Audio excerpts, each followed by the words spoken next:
Here we go. And you can follow along at home with this if you have a hand. So if you notice the fingers of the hand, you have two bones that make up your thumb. And then you have three little bones that make up the fingers. You have this top one here. I don't know if you can see it, but there's one. There's the middle one. And there's another one. So all the other fingers have three bones. Thumb has two bones. Your feet are the same way. Your big toe has two bones, and all your little piggies, the other toes, they have three bones. Now, the palm of our hand, you know, we kind of think of our palm as one thing, but you can see each one of these fingers extend down through your palm toward the heel of your hand. So these actually can move and differentiate from each other.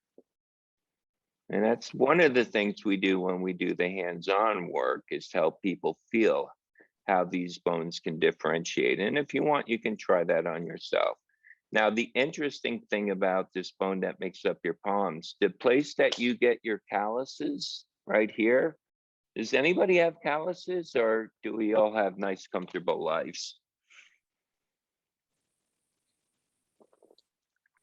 But the ball, you have a ball of your foot, and you also have a ball of your hand. And that little ball of your hand is that place where you normally would get a callus.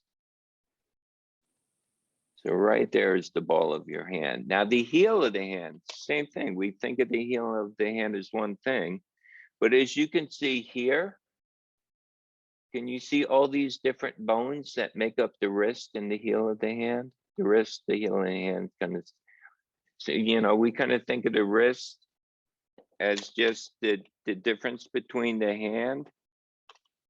But if you notice on this heel of the hands, there are many bones, many little bones here.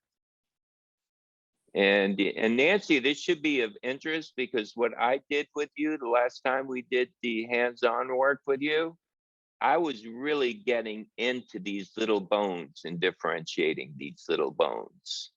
We were really going to town here, and it made a big difference, didn't it, in the way your fingers and your hands felt.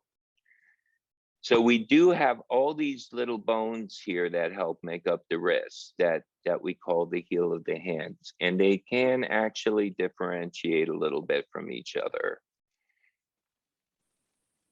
Now, moving down, we have two bones that make up the lower arm. And when your arm is straight like this, the bones don't cross. But when you turn your palm over like that, the thumb bone crosses over the other bone.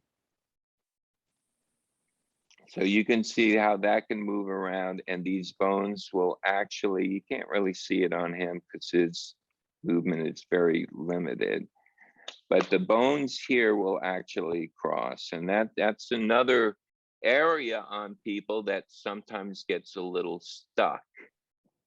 So anybody who's having problems with fingers, carpal tunnel, anything like that, we need to think about how we can start to differentiate some of these smaller bones into the heel of the hand, and also how we can get movement in these two bones, which is going to also help free up the elbow joint, which is right here. And as you can see, these two smaller bones of the forearm connect with the bigger bone of the upper arm, the humerus, and form this elbow joint.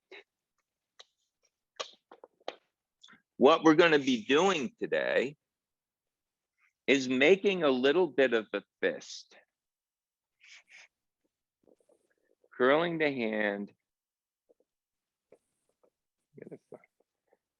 into a little bit of a fist. And we're going to try to find a very gentle way of doing that. And what we're really interested in, and I'm going to move this so you can see more of the skeleton. What we're interested is the pattern that goes through the skeleton. And to feel the pattern and how the movement go from the hand in toward the center of you, you're going to have to move very slowly and gently. If I go really quick with a lot of force and pressure, don't really see much happening, do you? There's not much movement there. But if I work in a very slow way, and if I think of curling the fingers and lifting the back of the hand off the floor a little bit, can you see how the movement is going from the hand through the wrist? Can you see the elbow moving a little bit, sliding on the floor? And you could even see the ball of this joint here where the arm meets the shoulder blade. You can see that, how that pulls. It pulls on the scapula. And then this bone right here, your clavicle, your collarbone, you can feel that getting a little longer. And you can notice that it's going all the way to his head. You could see the head rolling a little bit. And then you could also see his weight shifting a little to his left side. And I'm getting all of that just by doing this little movement. So that's what we're going to look for today, is doing the pattern from the hand, feeling if we can connect it to the rest of ourselves.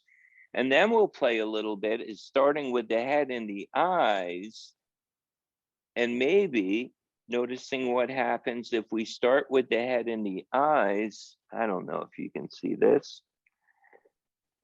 And start with the movement of the head and the eyes and noticing what that does with the making of the fist.